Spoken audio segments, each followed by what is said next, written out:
Señor, bendice la palabra en esta noche. Bendícenos, Señor, con una porción del cielo. Queremos oír tu voz, Padre, en el nombre de Jesús. Amén y amén. Capítulo 45, versículo 1, libro de Génesis dice: no podía ya José contenerse delante de todo lo que estaban al lado suyo y clamó: haced salir de mi presencia a todos. Y no quedó nadie con él al darse a conocer José a sus hermanos. Entonces se dio a llorar a grito, y oyeron los egipcios, y oyó también la casa de Faraón. Y dijo José a sus hermanos: yo soy José, ¿vive aún mi padre? Y sus hermanos no pudieron responderle porque estaban turbados delante de él. Entonces dijo José a sus hermanos: acercaos ahora a mí. Y ellos se acercaron, y él les dijo: yo soy José, vuestro hermano, el que vendisteis para Egipto. Ahora pues no os entristezcáis, ni os pese de haberme vendido acá, porque para preservación de vida me envió Dios delante de vosotros, pues ya ha habido 2 años de hambre en medio de la tierra, y aún quedan 5 años en los cuales ni habrá arada ni siega. Y Dios me envió delante de vosotros para preservaros posteridad sobre la tierra y para daros vida por medio de gran liberación. Amén a la palabra de Dios. José era un muchacho hebreo, hijo de Israel, hijo de Jacob, nieto de Isaac, bisnieto de Abraham, el padre de la promesa. Cuando José era niño, cuando José era pequeño, era un muchacho, ya la mamá de él había muerto y era el hijo amado de la vejez de Jacob. Era como ya el regalo que él podía disfrutar, y Jacob lo amaba en gran manera, su papá lo amaba en gran manera, mucho más que a todos sus hermanos, a tal forma que dice que José tenía una túnica especial de colores que había hecho su papá para él. Jacob hacía una gran diferencia entre José y los hermanos. Era notorio el amor que tenía Jacob por José, pero más notorio era el plan de Dios que había en la vida de José. José era un muchacho especial, no era un muchacho como todos. José era un niño que veía visiones, que tenía sueños de Dios. Dice que José soñó y había espigas de trigo. Y dice que estaba él con sus hermanos. Y de pronto las varillas y los atados de trigo se elevaron.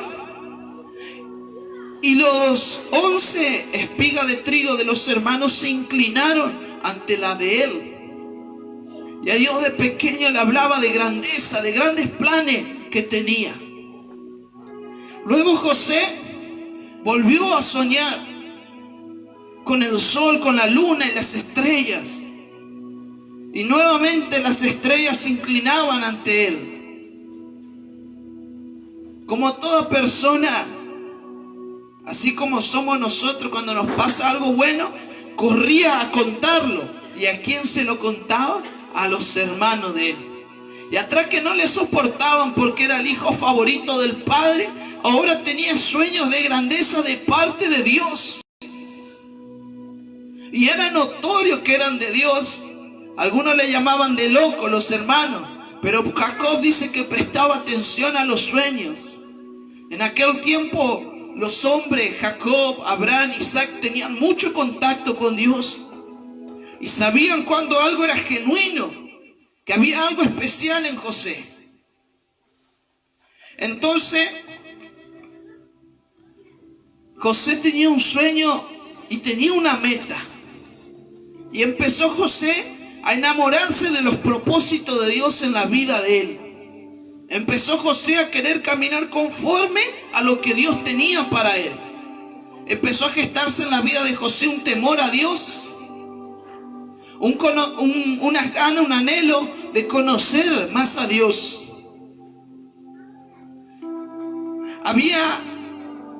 ya cuando Dios había llamado a Abraham, le dijo a Abraham que su pueblo estaría cautivo en Egipto 400 años. Y que lo iba a sacar con mano fuerte de aquel lugar. Y fíjese cómo Dios va preparando todas las cosas, porque le habla a José de grandeza, de poder, de un lugar donde nadie lo iba a poder tocar, un lugar alto. Y José empieza a decir, bueno, ya va a llegar mi momento, va a llegar mi momento. José esperaba, no sé, ser el patriarca de su casa. José era el más pequeño. Por costumbre israelita, los niños, los menores debían obedecer a los mayores. El primogénito era quien iba a quedar a cargo de toda la casa. El primogénito es como que iba a ser el mandamás, el capataz de todo. José era el anteúltimo, solo Benjamín estaba después de él. Pero José tenía esa esperanza en Dios diciendo, bueno, Dios me dijo que me iba a poner arriba, me va a poner arriba. No sé cómo, pero lo va a hacer.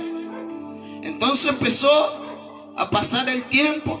José seguía soñando, seguía viendo visiones de parte de Dios y empezaba a contarlo, hermano, así, mira, Dios me mostró así. Los hermanos no temerosos de Dios, pendencieros, pleiteros, tenían problemas, mala fama por distintos lados. Y José tratando de hacer un bien a su padre, y le contaba, decía, mira papá, los hermanos están peleando, ya están haciendo problemas.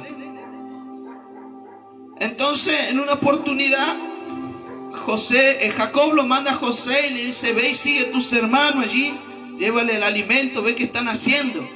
Y José contento llega, hasta hermano. Y allá lo mira y dice, mira, ahí viene el soñador. Ahí viene el futuro rey. Viene con su capita de colores, mira qué lindo. Y ahí el diablo se empezó a meter queriendo frustrar los planes de Dios, porque el diablo cree que puede. El diablo cree que puede, pero yo quiero decir algo, cuando Dios tiene un plan en tu vida, cuando Dios tiene un propósito, el diablo va a trabajar para Dios. No hay forma del diablo enfrentar a Dios, ni torcer siquiera. El diablo hasta termina siendo parte del propósito. Viene José corriendo allá contento y los hermanos le están esperando. Y ahí el diablo se quiere meter y dice, bueno, vamos a agarrar a nuestro hermanito y vamos a matarlo. Y ahí salta uno y dice, no, ¿cómo lo vamos a matar? Es nuestro hermano. No sea su sangre sobre nosotros. Entonces cuando llega José, lo empujan en un pozo. José pasa toda la noche en aquel pozo llorando, diciendo, hermano, ¿qué les hice? ¿Yo qué les hice para que me hagan esto? Yo soy José, su hermano menor. Ustedes deberían cuidarme. Y estaban allí ellos debatiendo qué iba a hacer, cuando de pronto pasan unos mercaderes, vendedores de esclavos. Y dice, bueno, no lo matemos, pero vamos a venderlo como esclavo. Sacan a José del pozo y lo venden como esclavo a Egipto. Allí va José, arrastrado, maltratado, golpeado, rumbo a Egipto como un esclavo. Podríamos llegar a pensar que atrás quedaban los sueños, los propósitos de Dios, y que se dirigía a una vida miserable, a una vida triste. Pero todo en Dios tiene un proceso, hermano. Porque cuando Dios pone una semilla, cuando Dios quiere hacer una planta, es necesario que la semilla caiga al piso y muera la semilla. Y ahí cuando no hay esperanza, cuando dice, uy, murió la semilla, empieza a brotar. Empiezan a salir las raíces de una planta. Ahí va José muriendo, rumbo a Egipto como un esclavo. Aquel que era el mimado de papá, aquel que era un príncipe en la casa, que tenía una túnica especial, ya iba sin túnica, ya iba sin gloria, sin amor, despreciado, arrastrado hacia Egipto como un esclavo. Llega José en esas condiciones Y ese día había un hombre llamado Putifar, lo toma José y lo compra como esclavo. Lo llevan a José a trabajar en aquel lugar. Y José, lejos de perder las esperanzas, confiando aún en Dios, creyendo que aún Dios podía darle una salida, trabaja con Putifar. Empieza a trabajar con Putifar ahí en la casa, y la bendición de Dios estaba sobre la vida de José. Dios estaba sobre José, Dios estaba con José. Dios no le dejó faltar esperanza ni fuerza a José. A tal punto dice que la casa de Putifar empezó a ser bendecida. Empezó a cambiar la historia en la casa de Putifar. Las cosas empezaron a prosperar. Porque donde hay presencia de Dios, donde hay un hijo de Dios, hay un cambio. Donde Dios entra, las cosas cambian. No queda nada igual. Entonces, ahí Dios empezó a bendecir a José, empezó a prosperar la casa de Putifar. Y el diablo otra vez diciendo, bueno, no me salió la primera, vamos con la segunda. La mujer de Putifar se enamora de José y dice, José, acuéstate conmigo. Y José le dice, lejos esté de mí hacer tal mal. Si mi amo es bueno conmigo, ¿por qué yo le haré ese daño? Mas la mujer insistente, como José no quiso, agarró a José y lo acusó de querer abusarle. José fue acusado y era la voz de un esclavo contra la voz de una señora. Ya no tenía voz ni voto. José fue llevado mudo a la cárcel. Vendido como esclavo, ahora estaba en la cárcel. Podemos pensar que en ese momento José empezó a rendirse. Que José dijo, bueno, ya basta. Lo intenté, fracasé una vez, fracasé 2 veces, ya está. Pero José seguía intentando porque creía en las promesas de Dios. Las promesas de Dios son las que nos sostienen a pesar de las luchas, los problemas. La esperanza en Dios no avergüenza. La Biblia dice que la esperanza en Él no avergüenza. Y por lo tanto Dios no se avergüenza de llamarse Dios nuestro. Dios no se avergonzó de llamarse Dios de José. Aunque José esté preso, aunque José sea un esclavo, Dios estaba orgulloso de José. Y José allí en la cárcel empezó a trabajar. Empezó a servir al que estaba encargado de la cárcel. Y dice que la cárcel empezó a prosperar. Con menos plata los presos comían mejor, se portaban mejor, ya no había problema. Y era tal la bendición de Dios sobre la vida de José que vino el encargado y le dijo, José, te dejo a cargo de todo. Entonces el hombre, el que estaba a cargo de la cárcel, reposaba, hermano. Él estaba tranquilo. Él estaba tranquilo, estaba contento. Porque estaba José con él. José era guiado por Dios. José tenía sueños de Dios. Y no solo eso, sino que tenía visión de Dios. Dios lo iba guiando diciendo, José, así, así, así, así. Dios nunca lo desamparó a José. Le permitió pasar por tribulaciones, por problemas, por lucha, pero jamás lo desamparó a José. José estaba con Dios, Dios estaba con José. Porque como dijo el apóstol Pablo, podemos estar abatidos, pero nunca destruidos. Podemos estar aparentemente golpeados por el piso, pero nunca vencidos, porque con Dios, aún después de la muerte, aún hay esperanza. Aleluya. Entonces, resulta que llega un copero y un panadero acusados de robar al rey. Y una noche los dos tienen un sueño.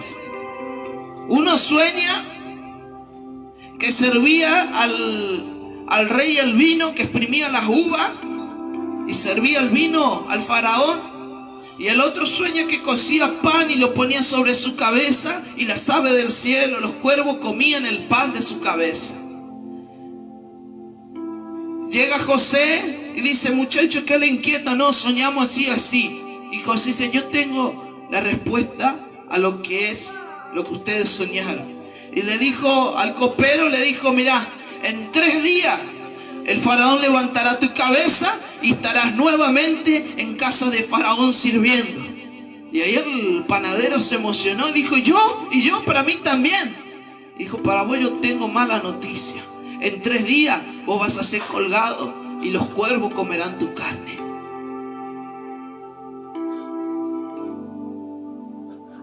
Vos estás loco, José. Pero José tenía visión de Dios.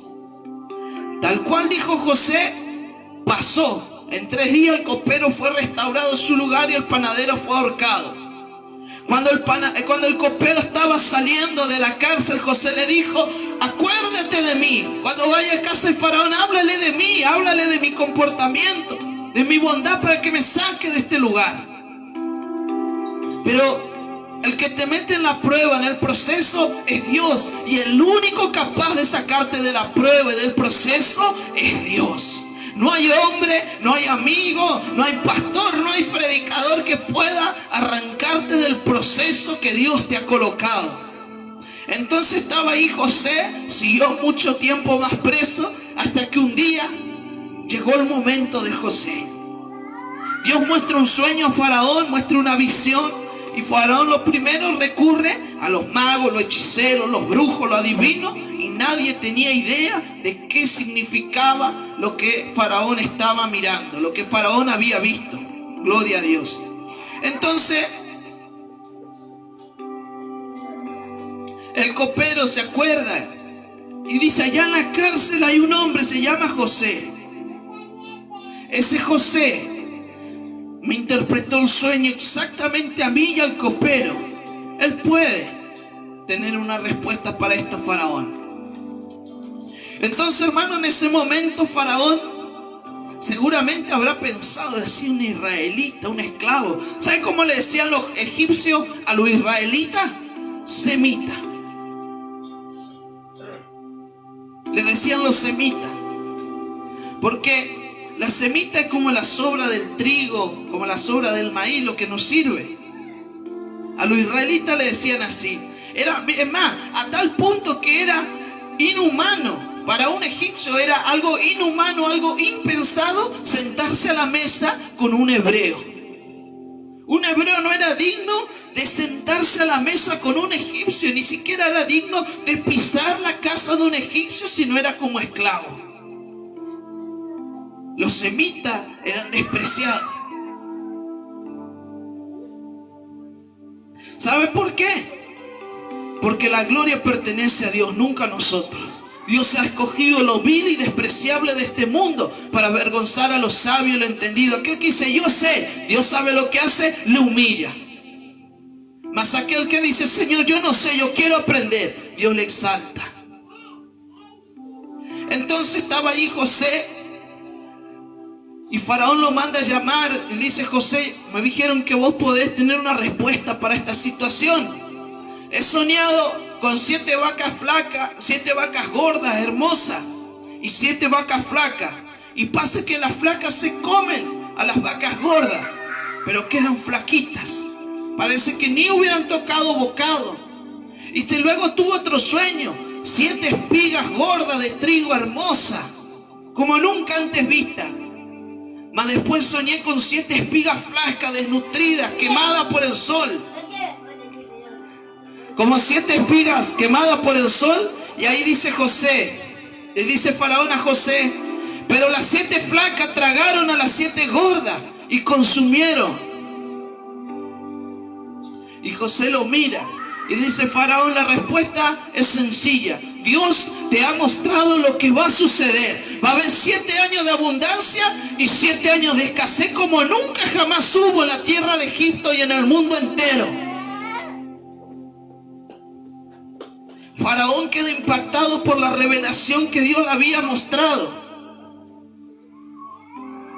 Y era tal el Espíritu de Dios, era tal la potencia del Espíritu de Dios en la vida de José, que Faraón mira alrededor y dice: ¿a quién hallaremos entre nosotros dotado del Espíritu de Dios como José. Se saca el anillo a Faraón y lo nombra José gobernador de todo Egipto. Y le dice, solo yo estaré sobre ti en el trono. Llegaba el tiempo de José, llegaba la esperanza de José. Y en la cárcel, cuando José siguió sirviendo a Dios con temor, siguió caminando en el propósito, aunque no viendo lo que Dios le había prometido, porque parecía que cada vez estaba más lejos la promesa de Dios. Porque cuando estaba como esclavo era una cosa, ya peor en la cárcel, esclavo, y en la cárcel ya no había esperanza para él, más que esperar morir de hambre o algo en la cárcel. Mas la promesa de Dios estaba gestando allí. Dios lo estaba preparando a José para el momento de él. Y llegó el momento de José. Y Faraón de un día para otro levanta la cabeza de José. En aquel tiempo Egipto era el imperio más grande del mundo. Egipto estaba extendido, era grande. No había otro imperio, no había otro pueblo como Egipto. Era como hablaban, no sé, de Estados Unidos, de Rusia, de China. Era la potencia. Egipto era el centro del mundo. Y José estaba sobre el centro del mundo. José era gobernador de Egipto. Y conforme a la visión de Dios, empieza a trabajar José y dice, mira, vamos a hacer una cosa, Faraón. Para que no venga hambre, vamos a guardar parte de la cosecha durante estos 7 años de abundancia. Y para que cuando vengan los 7 años de escasez, tengamos que repartir al pueblo. Se puso mano a la obra, pasaron los 7 años, vino la escasez como Dios había hablado. El río ya no se desbordó, hubo sequía, no hubo cosecha durante 7 años. Al segundo año, delante de José, llegan sus 10 hermanos, llegan, 11. Eran los hermanos, uno había quedado. Llegan los 10 hermanos de José. José los mira, los reconoce. Dice, esos son los que me tiraron al pozo. Y lo primero que hace José es querer vengarse porque los mete a la cárcel. Él tenía el poder. Mas Dios, que hace todas las cosas perfectas, siguió moldeando el carácter de José, trabajando en José. Porque José podía ser un gran gobernador, podría ser el mejor de todos, tener mucha inteligencia, dotado de mucho espíritu de Dios. Pero si José no mantenía la humildad, era para Dios simplemente mover el dedo y correrlo. Y se lo hizo saber a José. Le dijo, José, muy lindo tu puesto, pero vos sin mí no sos nada. Entonces José mandó a llamar a su hermano Benjamín, a su padre. Y José entendió por qué sus hermanos lo habían vendido. Por qué sus hermanos lo habían tirado en el pozo. Que no eran los hermanos de él, era el plan de Dios trabajando en su vida. Era como Dios había trazado las cosas y el diablo había sido parte de eso. Porque el diablo quiso tumbar los planes en la vida de José, mas Dios, que tiene todo armado, Él sabía cómo iba a pasar todas las cosas. Aleluya.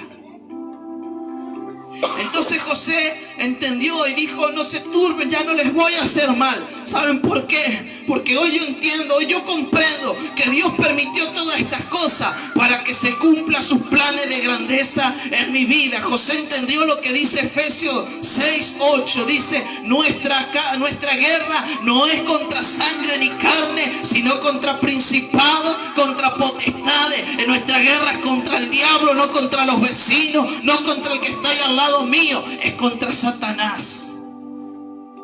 José había entendido perfectamente lo que Dios quería hacer en su vida, lo que Dios estaba obrando. Amén. Por eso, hermano, cuando llega el momento de Dios para tu vida, sea entendido, sea comprendido.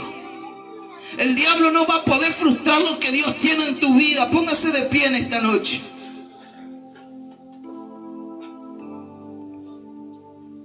A veces decimos, no, el diablo acabó con los planes en mi vida, me pasó tal cosa, me hirieron, me lastimaron, me maltrataron, me dijeron esto, me dijeron aquello, mi tiempo ya pasó.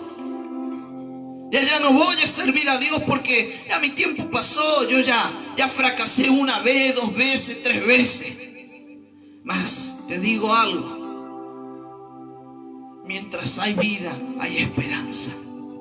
40 años tenía Caleb cuando Dios hizo la repartición de las tierras junto con Moisés. Y Moisés le dijo, aquellas tierras que están allá, Caleb, son para ti. 40 años tenía Caleb. Pasaron 40 años más, ella era viejo de 80 años. Y viene a Josué, ya Moisés no estaba, y le dijo, Josué, ¿te acordás aquel día que Moisés hizo la repartición de las tierras? A mí me tocaba aquella porción de allá. Y hoy tengo 80 años, tengo el doble de edad, pero tengo el doble de fuerza. Aunque estoy viejo, todavía tengo fuerza para tomar lo que Dios dijo que era mío. Y aunque esté por gigante, aunque esté un ejército enemigo, hoy yo voy a salir a tomar lo que Dios me ha prometido. Yo quiero decirte algo, las promesas de Dios no pasan. La Biblia dice, cielo y tierra pasará, mas lo que Dios habló, nunca, jamás, por nada en este mundo va a pasar. Ni una tilde, ni una jota, nada va a pasar. Ni una letra se va a correr. Lo que Dios habló sobre tu vida se va a cumplir. El diablo quiera o el diablo no quiera, los propósitos de Dios se cumplen. Aleluya. Los propósitos de Dios se cumplen porque ellos son eternos. Los propósitos de Dios no inician cuando tú te conviertes. Los propósitos de Dios ya están marcados antes de que tú nacieres. Antes de que tú nacieres, dice la Biblia, que Dios ya nos señaló en el vientre de nuestra madre. Ella nos conocía y nos marcó con un propósito eterno. Cada día que nosotros vivimos está marcado en la presencia de Dios. Y nuestro fin está marcado también. ¿Tienes sueños de grandeza? No te rindas. ¿Tienes sueños de Dios? No te rindas. ¿Has fracasado? Sigue intentándolo, sigue peleando, porque aunque diga tengo 80 años, ya no doy más, ya pasó mucho tiempo, las promesas de Dios permanecen para siempre. Ellas son fieles, ellas no fallan, y si Dios habló, Dios va a cumplir. Pero Dios tiene su forma. Hubiera sido lindo a José que lo vengan a buscar de túnica a la casa de su papá y le diga, venga José, usted va a ser gobernador de Egipto. Hubiera sido lindo, pero Dios tiene un proceso para todo. Hablamos de la semilla. Jesús dijo, es necesario que la semilla de trigo caiga en la tierra y muera para germinar. Es necesario, hermano, a veces nosotros morir, nosotros menguar, para que nazca en nosotros la luz, la esperanza de Cristo. Porque mientras yo como hombre quiero vivir, Dios no puede habitar en mi vida. Mientras mi pensamiento quiere subsistir, si no, yo pienso que de esta manera. ¿Sabe lo que dice Dios? A mí no me importa lo que tú pienses. A mí no me interesa lo que tú piensas, lo que tú crees. A mí me interesa lo que yo digo. Muchos hombres quisieron porfiar con Dios, decir, no, Señor, a mí me parece de esta forma. ¿Sabe Dios qué hace? Ni le escucha.